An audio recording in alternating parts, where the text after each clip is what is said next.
North Central records a 4th shutout on the season. That is a program record in beating Hanover 52-0. And up next, Bethel. Head coach Jeff Thorne is on the show to talk about that. We'll get all that and more next on the Red Zone.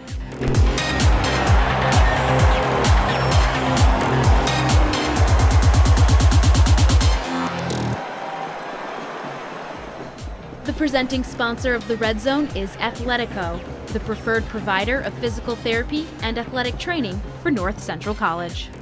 Welcome into the Red Zone. Jeff Thorne, head coach of the football team on the setting. Coach, congratulations on a dominant win in the first round. This is the playoffs, and this is a team that won their conference, and you rolled them up 52-0. Let's start with the offense. 50 points weren't a lot of discussion. We've said this in the past, and we'll say it again, but this time it was the rushing attack. You total up 250 yards on the ground, 6 touchdowns. Was it nice to see the ground game getting going in this game early and often? You know, especially given the elements with the snow and the inclement weather, you have to be able to run the ball in the playoffs. So to get off to that kind of start, I think bodes well for us. We get the return of Dom Magalu, and I'm sure it was a lot of fun for you guys to see him back out on the football field. Scores the first 2 touchdowns, and he was jacked up, and he just seems to bring an energy to the sideline and energy to the offense. How nice was it to get him back on the field? It's great to have Dom back and his energy and that smile that lights up the room. You know, his excitement really does rub off on the other guys. So getting him going, more of a downhill physical runner in the playoffs is really important for the whole offense and the team. Yeah. And then Ethan. So we've talked about him shaking off the rust the last few weeks after that injury. It doesn't look like there's anything there anymore. Full speed ahead. Is that accurate? Oh, yeah. He looks great. And Ethan's got that innate ability to break tackles like we've talked about. The first guy rarely takes him down. He does not get tackled by arm tackles. And again, this time of the year, facing better and better teams every week, you've got to have some kids that know how to break tackles. We're not going to get everybody covered up. So he'll be instrumental for us going forward. And then another running back kind of figuring into the equation, 43-yard run for Mr. Brock Rutter. What was your viewpoint on that run? Ball security. I mean, that's the first thing I saw. But that was fun. It was fun to watch him take off, and he's got limbs flying all over the place, and he ends up in the end zone. I asked you that after the game, and you said, I think he stretched out for the goal line from 43 yards out. Yeah, he did. He had that ball out there. He was reaching for it from step one. Pretty amazing game. And I also asked you because this was one of the least efficient games from Brock as far as passing numbers go, but you really didn't have to rely on that aspect of the game. But early in the game, he was finding success and getting that going. How important is it to establish both the running and the passing game in the playoffs to keep an opponent maybe on their toes? You have to be able to do both. If you can't, you're going to be in trouble, and you're going to run into a team that takes away what you can do, and now you're stuck. So he was extremely efficient, I thought, in the first quarter and a half. We hit a drive there late in the second quarter where we kind of lost our way a little bit, but I thought he played very, very well again. Yet the numbers weren't 72% as he's averaged throughout the season, but that's going to be the case one game to another. So still engineered us to 52 points and a big win in the playoffs. A week after the offensive line is recognized on a national scale, they performed fantastic in this game. Is this unit just, I mean, we've continued to say this, they've impressed and they've improved over the course of the season. Are they still improving now into the playoffs? I think so. We've got some young kids playing. And Nate Gray took over the center position about 4 weeks ago. So the last 3 games, we've had the same 5 guys in the same positions. So they're starting to get a little bit more chemistry with each other. That's awesome to see. Now, defensive end, and we have to start and stop with one guy in particular. He wears number 26, and he had 3 picks in this game, Matt Sutherland. What an effort. What an awesome performance from a senior that I know the team loves and you love, and it's just awesome to see him do that. One of the most cerebral players that we've had in a long time. Matt just understands football. His dad was a coach, defensive coordinator for years at Cary Grove High School, which is one of the best programs in Illinois. So he's grown up around the game and just around competing. Dual sport athlete, is a great baseball player on our baseball team, starts at shortstop. So he's a leader, and our guys can really gain a lot by watching how he goes about his business on a week-to-week basis. He's a great student on top of everything else. So to see him have a game like that was a lot of fun. Almost got into the end zone, and he looked a little peeved on that second one. Somebody tackled him, and the guy that tackled him was wearing a red shirt. It was interesting. I don't know who that was. You might be talking to him in a few minutes. Could be. Maybe.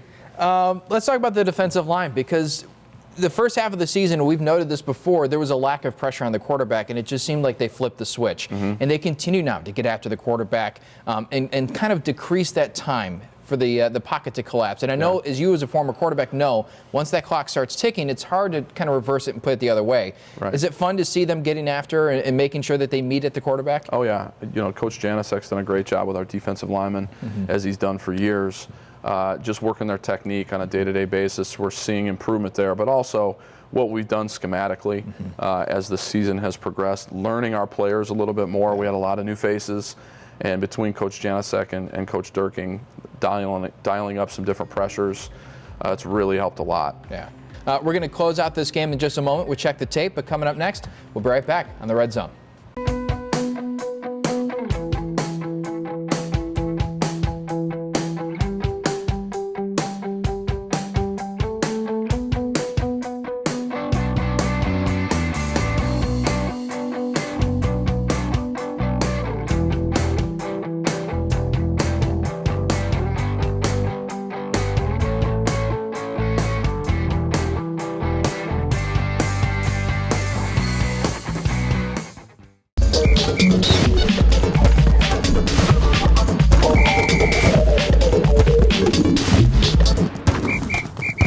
This Red Zone segment is brought to you by Arena Americas, specialists in providing full-service rental solutions for events and special occasions of all sizes. And we're back, and now it's time to check the tape. And Coach, I know this is a guy you're excited about. One of just a number of freshmen that's contributing to this team, but it's Dan Gilroy, and this is a guy that has been plugging away over the course of the season and sees a result here and just getting to the quarterback. Doing what he's coached to do. It's amazing how that works. He's done it all season long. I mean, he grades out as high or higher than every defensive lineman in the room on a week-to-week basis. Plays with great pad level, uses his hands. Those are things we saw in his high school highlight film. Yeah. And we were excited about him. He's been terrific all season long, and he's only going to get better.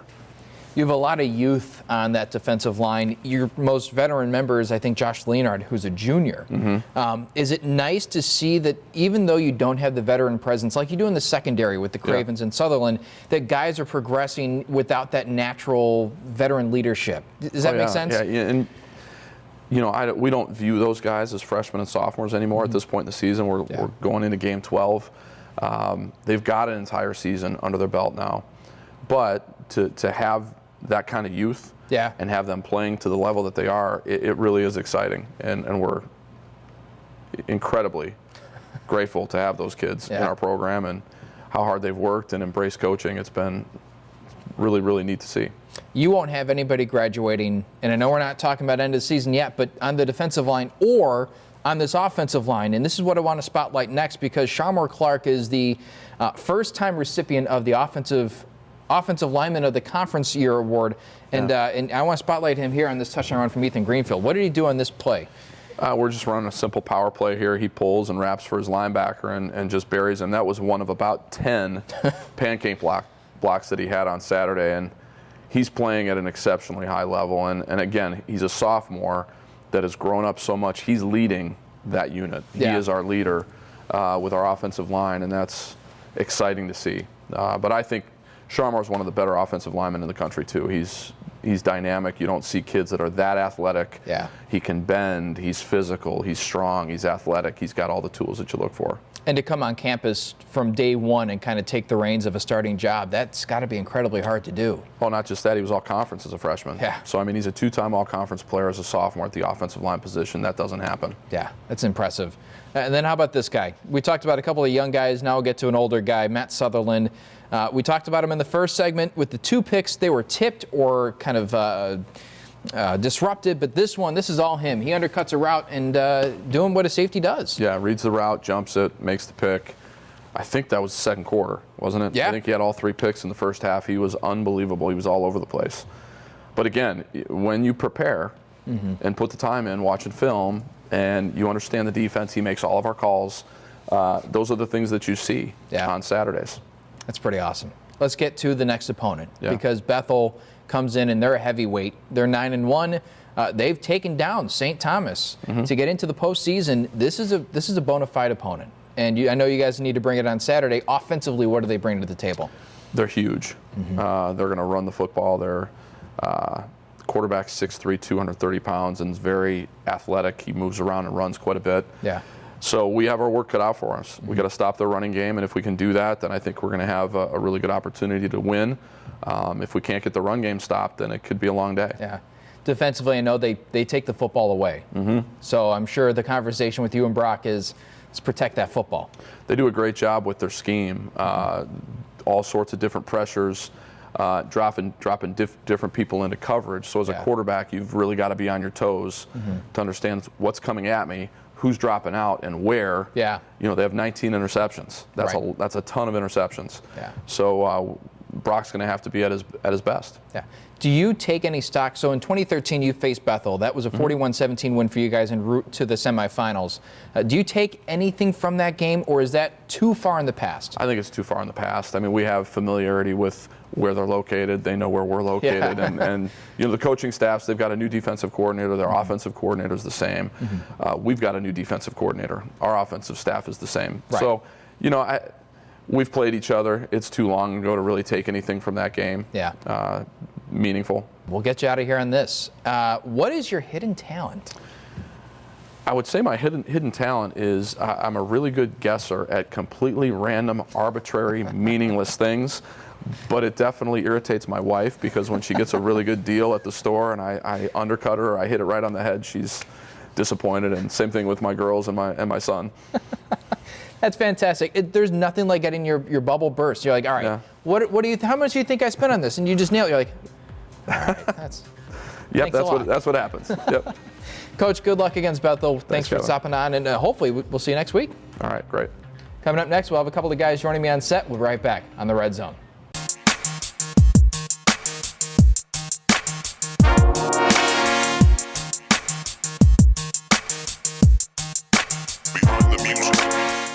Our play of the game is more like plays of the game. 3 to be specific. The senior safety, Matt Sutherland, comes up with not 1, not 2, but 3 interceptions against Hanover, and that ties a program single-game record. It also helps the Cardinals blank the Panthers 52-0, punching North Central's ticket into the second round of play in the D3 playoffs. Welcome back on set, and I think we need a little defense for DJ Warkenthien. Coach and I were talking about a mysterious number 6 came out of nowhere and got Matt Sutherland on that pick. What was your point of view? Well, you know, first initial thought when you see someone behind you make a pick is you better put it in 10th gear and get upfield and make a block. So, you know, I was running upfield and just tried to, you know, extend the play for Sudsy to get in the end zone. And you could talk to Pat Cravens or Tom Sora, and they'll tell you firsthand that I kind of have a habit of running into my own teammates. I've done it at least 10 times in my career, but Sudsy, I'm sorry, man. I didn't mean to do that to you on that play. I asked him post-game, I go, what is DJO? He goes, no, nothing. It's the correct answer from a senior to a senior, but this defense is fun right now. 3 picks for Sudsy in this game. What a performance from him, right? You know what? Sudsy's one of those guys where what you see is what you get, and he puts in more effort, more time on film than anybody else on the team, you know. Our coach talk about every week. He's putting in 8+ hours of film every week. So, you know, he's one of those guys that puts his head down and works. You know, he's a multi-sport athlete, and he's got the biggest heart out of anyone on the team, I think, you know, being a senior. And it's been a blast playing with him for 4 years. You know, I'm excited for the next 4 weeks ahead, finish our career. It's going to be pretty cool. Now, Ethan, in this game, you're getting your first taste of playoff action as a freshman. So you're going to know nothing else for the rest of your career. But what is it like? What was that first week like when you go into the playoff push? Was it different at all? Yeah, there's always like that different feeling when it comes to playoffs because everything's it's either win or you're done. Yeah. So there's obviously a different feeling, but in the same way, it was the same because we got to treat it like the rest of the year because we had a pretty successful year and we want to keep everything rolling just like that. So it was different, but it was also just a really cool experience, and I'm excited to keep it going. Running around in the snow. Is that fun? Oh, it was a lot of fun. That was the first time I ever got to play in snow. Really? Yeah, like. In high school, we went to like the second round a couple times, but still never played in snow. So I thought that was a really cool experience. That's awesome. How nice is it having Dom Magalo back? Because this is a guy that kind of leads that running back core Bruiser back kind of brings an energy to the team. Is it nice to get him back on the field? It's really nice, just because, especially all of us, like we all look up to Dom. We love him. Like he helped us a lot, because he was like the main senior guy there that helped us learn everything, and he still does. And I was really happy to see him back on the field. And he's a big part of our running back core. Now, DJ, that linebacking core is a lot of fun. You guys are deep. You guys got probably 2 or 3 deep into the 2 deep that could come on the field and perform. What is it like? Now you're playing next to Storm, Beauchamp, you still got Wong and the Greenberg mixing in there. What is it like playing with those guys right now? It's a blast. In years past, it's been 1 or 2 guys that have held the throne at the linebacker position, but I think a lot of that can attribute to Coach Sinclair. He comes in this year and he sort of changed, him and Durkee changed the mentality of our defense in the spring, along with, how Coach Janicek is. It's been a lot. We've learned a lot in such a short period of time. And I think it's just fun to see one guy after the next making plays. And honestly, it's one of those things where anybody can step in there and you're comfortable playing next to any last one of them. We talk about that, next man up mentality, but it's just sort of one of those things where every single person does their job. They all know their role, and it's just taking that and doing the best with what you can at the time. So right before we hopped on set, we were talking. It's a boring way to phrase it, but assignment football, and this team is basically the epitome of it right now, isn't it? Well, yeah, like I said, that's one of the biggest differences between this year and years past. I feel like our defense is a lot more assignment sound. So everyone's sort of bought into the fact that you do your job. You may not make the play, but someone else will. And when it's all said and done, it's just getting the stop is what all that matters. So, we can see our numbers are very even on the board. So that's kind of what we look for in defense. It's one of the goals we have going into the year. And if someone does their job, you may make a play, benefit from someone else, but it's been a lot of fun this year, and I'm excited to keep going. No gaudy sack numbers, no gaudy tackle numbers. It's just everybody's kind of even on that plane there. It's fun to watch. Now, speaking of tackles, you break a lot of them, Ethan. And this is one of the things that Coach says, you keep people off your ankles. Have you always had that ability?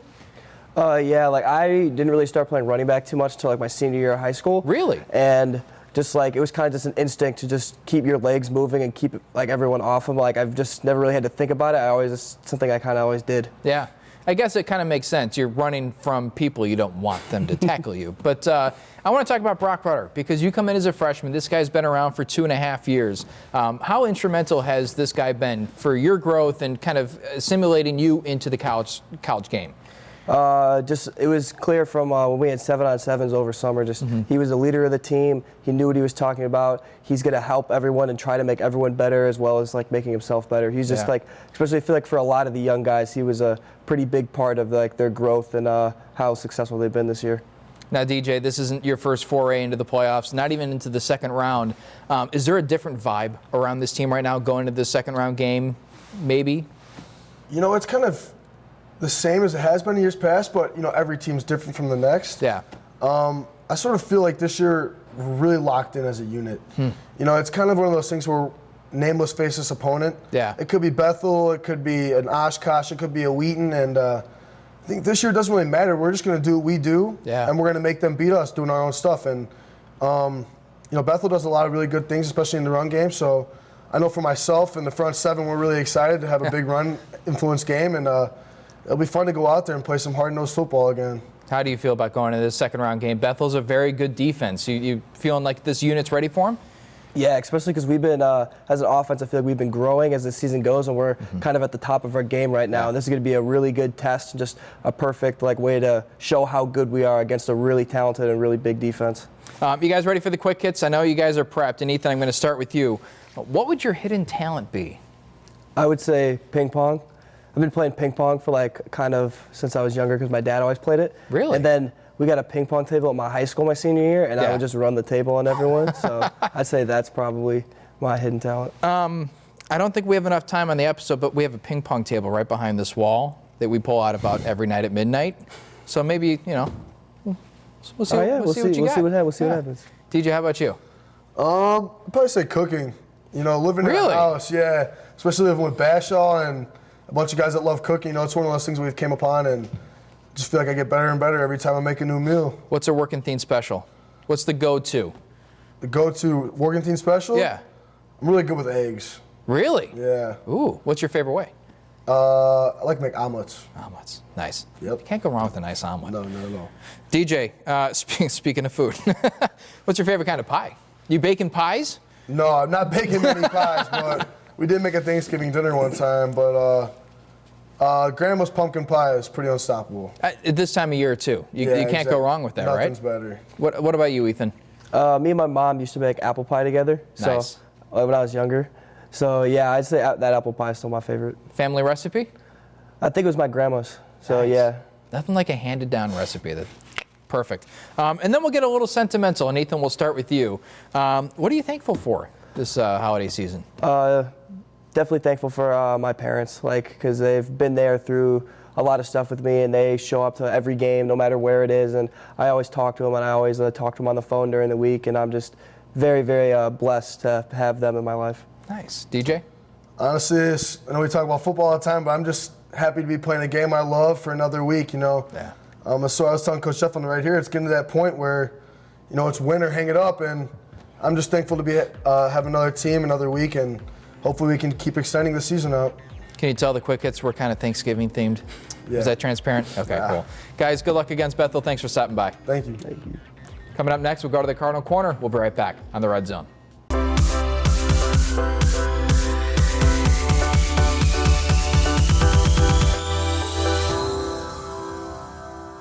This Red Zone segment is sponsored by Belgio's Catering.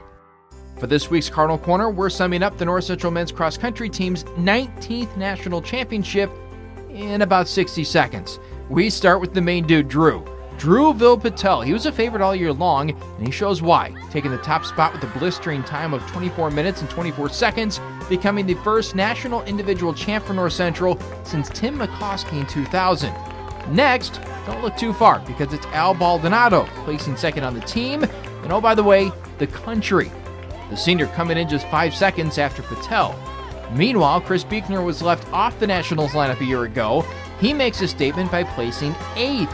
Matt Osmolsky comes in 11th, Zach Hurd in 33rd, and with that, those 5 guys, all Americans. The Cardinals 43 points, that's the fewest as a program since 1993, which was when they set the national meet record.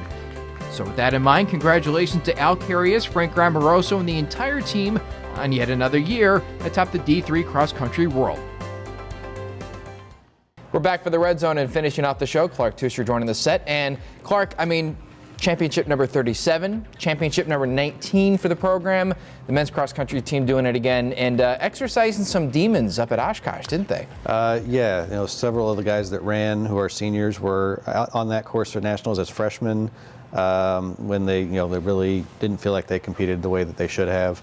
So a chance to kind of cap it all off and kind of put that to bed finally and really did it the way that so many of those teams have done it, by biding their time in the pack and letting other guys run themselves out.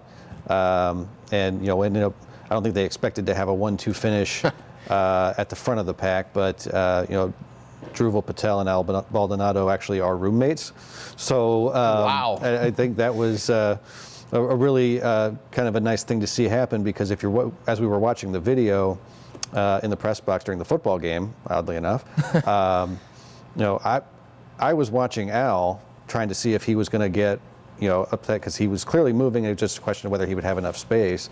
So I didn't even notice that Drewville had done the whole shh thing at the finish line until I saw the replay after it. But that was a nice surprise to see, and 5 All-Americans. It doesn't happen very often. Yeah. So definitely a total team effort, which is what they wanted when they started the day. I'm sure you've kind of gotten a feeling for what the team atmosphere is like following a win like that. Is it different for championship number 19 as it was for, you maybe guessed, number 1? Well, I think if you ask Al that question, which I've asked Al that question a few times, he will tell you that they're all different, because all the teams are different. It's a different experience for each one of those people. There are always some people who are doing it for the first time, and some who are veterans of those championships. If you ask a guy like Chris Buechner, who didn't even make the varsity group for regionals and nationals last year and finished 8th in the country this year, it's a very different experience for him than it is for somebody like Drewville or Al. Yeah. So there's definitely a unique aspect to it, but it definitely never gets old. It's pretty impressive, and I'm sure now with that scoreboard up in Myrner, some work's going to have to be done to it, because not only do you have a triathlon title, now the cross country one too. Well, we're waiting until the fall season is over to get to that in the interest of letting everybody finish their seasons. I like that idea. So, but that's something that if you're going to have annual expenses for facility renovation, that's a good thing to have it for. I would say so. Speaking of Murner, and we've got a couple of really good teams this year that are going to be taking up their home in there. Let's start with the men's basketball team because they're coming off a win against Benedictine. They opened their season with a win. Looks like they're not fazed too much by the lack of the big presence of Alex Norton, who graduated. Well, they've taken a couple of tactics to address that.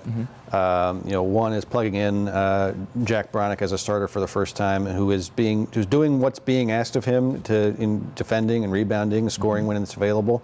But there's also a little more of a frequent substitution pattern that's happening now, trying to force the tempo and keep things going, taking advantage of the wide variety of perimeter shooters that we have on the team. Yeah. So I think the system doesn't necessarily change, but I think the strengths of the players in that system tend to change a little bit. So some adjustments have been made. Some additions will probably continue to be made the next couple of weeks as they settle on kind of the regular rotation. But I think we've seen how they plan to address that, and it seems to be working so far. The men's team looks like they're speeding up. The women's team is slowing down, which is an interesting juxtaposition there. But this is another good team led by some freshmen. We've got a couple of starters who are freshmen, and then a couple who rotate in off the bench as well. So it's a very young team that Coach Bax has really built that team on defense. Had a tough loss Tuesday night at Benedictine to a team that won 18 games a year ago. They've had some tough opposition to start the year with a young team, and they're just 2 points away from being 2-0 in that process. So they're going to go to Ohio for a couple of games for a tournament this weekend, trying to shore up preparations for the beginning of conference play, which is coming up in just a couple of weeks. I feel like the expectations are set a little bit lower with the new coach and a lot of new players, but is there a sense that maybe they could defy those expectations this season? Well, I think they have high expectations of themselves individually and as a group. I don't think they're necessarily tied to a set number of victories or a set number of points or what have you. I think it's a matter of getting better every single week and doing the things that put you in a position to have a chance to win at the end of the game, to be competitive, in that last 2, 3, 4 minutes when the outcome is decided. So I think it's not necessarily quantifiable goals, but definitely some expectation there within that camp. Speaking of expectations, I think they're probably as high as they've ever been for the wrestling team.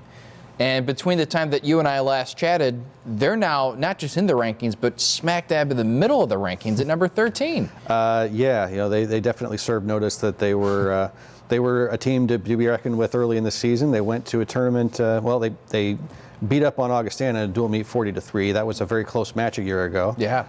And then went to a tournament at Coe College, which the schools over in Iowa, wrestling's the big thing over there. So a lot of quality competition. Had 3 of the 10 individual champions, 2 of whom are freshmen.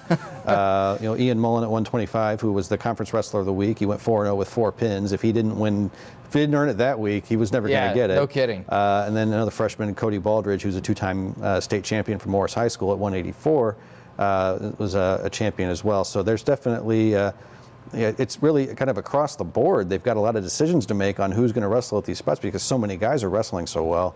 But that's a good headache for Coach Norton and his staff to have. I think they would welcome that as a challenge, and I think that's going to continue to be a challenge as they move forward into the meat of their season. Well, let's get you out of here in this, and I know you're excited about this because Turkey Day is a day of not just turkey but also pie. What's your favorite pie? Well, my parents have a raspberry patch that grows wild behind their house. So typically when the family gets together, there's at least one raspberry pie, and you got to get your hands on it quickly because it doesn't last long. So I think in terms of my own personal experience, there really it's hard to beat a raspberry pie. Enjoy the raspberry pie, and hopefully we'll see you next week. You got it. Thanks so much for tuning in to The Red Zone. The game against Bethel, Saturday, 12 o'clock kickoff. The pregame begins at 11:45 on NCTV 17. Until next week, I'm Kevin Jackman. This has been The Red Zone.